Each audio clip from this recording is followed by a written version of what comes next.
What's talking to Trey Bell about it, but what strikes me about BYU's offense is it's as complete maybe as you face with the way they can run the ball. Roberts on the outside, the tight end gives them productive stuff. How would you describe, trying to curtail what that offense does? All that. They're they've done a great job. I think the offensive line's where it starts. That group is playing well together. They do a great job up front. Pass protections, run blocking, all the schematical stuff that everybody throws at them. That's where it starts to me. And then great skilled position players. The quarterback's playing well. Runs the football. It's 11-man football, across the field and vertically and horizontally. Obviously, the wideouts and tight end and tailbacks, and, they've got all the pieces. So they're playing really well.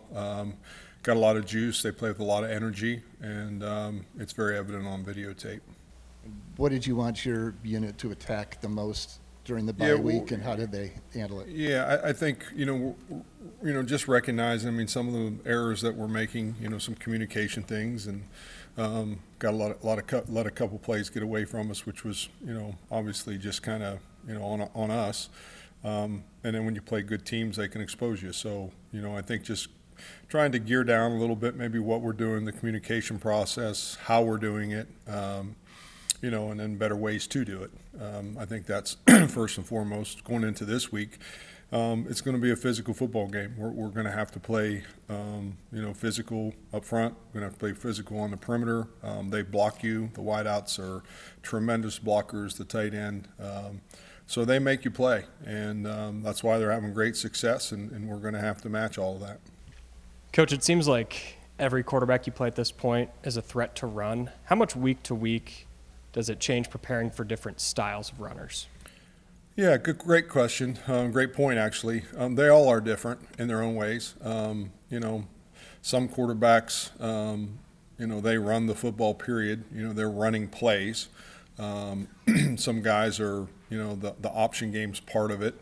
And then there's some guys that are, they scramble to run, and some guys, scramble to throw. And so all of those different things happen during the year. We've played a little bit of everything at this point. The tough ones are like this week where they can run it and throw it. And, they're throwing strikes down the field. And because they run it so well, obviously you have to get extra hats in the game.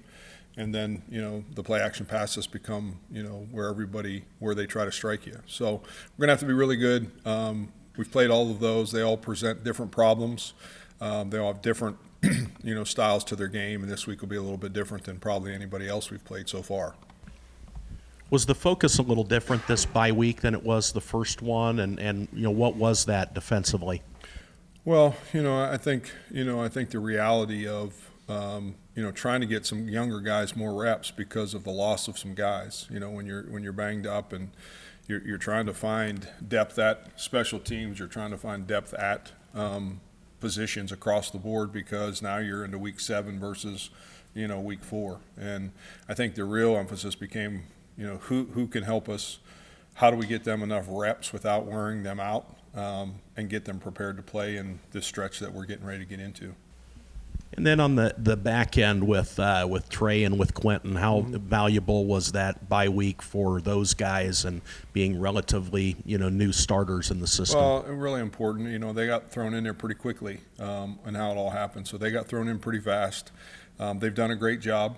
They continue to grow. And, again, trying to get the guys behind them to give them a break a little bit. They went from playing, if there's 70 plays in a game, they were playing 25. The other guys were playing 50 to 60, and now all of a sudden they're playing 50 to 60, and we got to find guys that can give them a break. And really, a couple of those, they were playing close to 70 snaps in that game. So we've got to find some depth for them along the way here. Coach, I think back to the point in last season where you lose 2 in a row and then you're able to come back and rally the rest of the season kind of defensively and do just enough. What did you guys tap into in that point in the season, and how do you maybe find a little bit of that again? Well, I think a couple of different things. I think one, our offense was really, really talented and good. I think they bailed us out a little bit. I think we found out who we could become. What could we do? and I think that's what we've tried to, this last couple weeks, like what can we do? Who do we have? What pieces do we have? And depth and all of those things play into that. So you have to be able to put your guys and give them opportunities to have success, put them in the right positions. So we've really tried to who are we at this point of the season, not who we were when we started. Who are we at this point? What do we have? How do we make it as simple as we can? How do we make it complex for the guys that we're playing against? And that's what the real challenge has become. But, I think our guys a year ago, I think you either sink or you swim, and I think we're at the crossroads, as Coach always says, we're either going to rally up here and we're going to fight like crazy or it's going to go the other way. And I think we have a locker room of guys that really care. Hey, Coach. So Yes, ma'am. you just said we found our identity. Who are you guys then as a defense? Well, yeah, I think it's really, when I say that a little bit, it's like, what can we do? Like, what pieces do we have? What sub packages can we get into? We're at thin in the back end right now, so your sub packages of the dime and the nickel stuff that we were able to do early on, some of that's limited. So you're trying to figure out who you can sub in some pieces and all that kind of thing. We're probably more of our base defense right now than we've been all season, and getting back to doing some of the things that we've done, for years here. I think that's going to be the key. And again, you're taking some guys out there that haven't had lots of experience, so they've got to kind of learn fast on the run. And again, we've got to help them as coaches. My calling of defenses and their playing as well. So.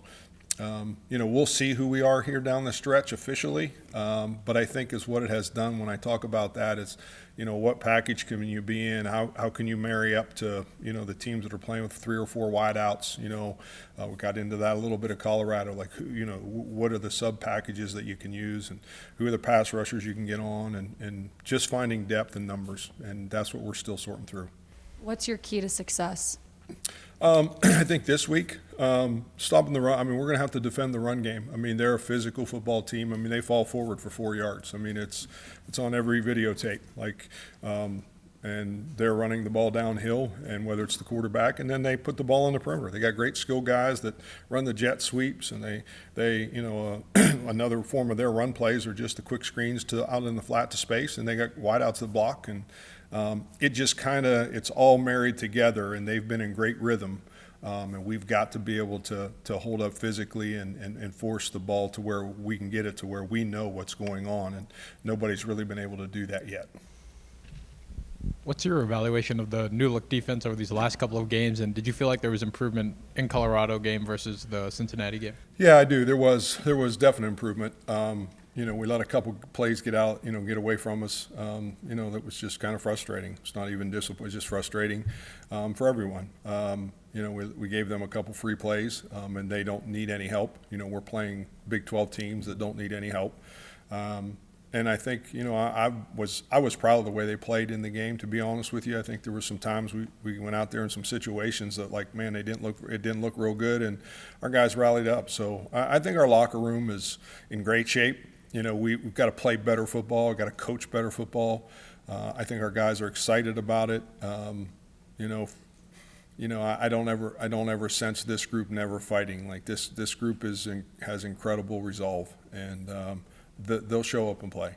And whether the film room or on the practice field, have you seen Jontez and Coop kind of step up as mentors or unofficial coaches? Yeah, they've just been around. Their biggest thing these last 10 days, whatever it's been since their surgeries, I think they've been trying to take care of themselves a little bit. They've been in and out of treatment, living in the training room, see them in meetings and those kind of things. They've been around a lot, but they really, I think, of just trying to get themselves back so they can at least move and walk on their own and that kind of thing. So they've been around some. In fairness, though, those guys are trying to. I mean, they've spent the last 10 days. They just had surgery, so they're trying to get themselves right. But they're always around. They've got great spirit. They're in all the meetings and player meetings and team meetings and all this kind of thing. So it's great to see them. Players love having them around.